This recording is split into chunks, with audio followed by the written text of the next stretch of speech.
China is the last surviving power on this planet which is not disintegrating. Every other part of the world is disintegrating. Europe is disintegrating. The United States economy has been in collapse since, in fact, in physical terms, since 1970. That is, the per capita physical market basket standard of productivity. By that standard, the per capita income of the labor force has dropped to about 1/2 today of what it was in the late 1960s. China, on the other hand, has in recent years, over the course of the 1980s and during the 1990s, has had a contrary trend. China is the leading power of the world, the only one which has had an upward course in economic development in the recent period. Some years ago, my wife and I and others developed a policy for the situation, which I'll devote much of today's remarks to, and Helga also in her way. The next chart. What we developed, and this, as you see, is a global policy. It's not just a question of a relationship between the United States and China. It's a change the entire world policy, in which the relationship between the United States and China can become the essential pivot and keystone for a global change, a much needed global change, to keep the world from collapsing into a new dark age in the coming years ahead.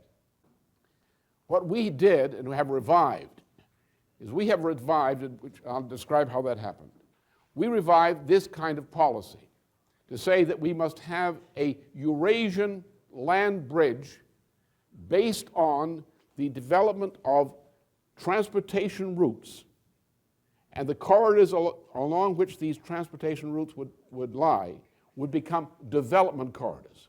Because when you have transportation, power, and so forth moving through an area on trunk lines, then on either side of those trunk lines of power distribution, transportation, and so forth, you have the possibility of economical development of that area to a distance of 50 to 100 kilometers on either side of that route.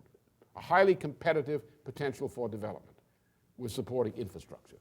What we propose to do is to take the vast wastelands, the undeveloped areas of Central Eurasia, and by crisscrossing them with a number of routes of development from Central Europe, from a Paris, Vienna, Berlin triangle, which is a concentration of machine tool potential in Europe, to move these development routes across Eurasia into the United States, into the Americas, into Africa, and thus create a global development program to turn this undeveloped area of Eurasia at last into an area of development and stability, including the less developed areas of China, and to bring the whole world together in one large-scale economic development program which can be the basis for the revival and prosperity of the world economy in the coming century.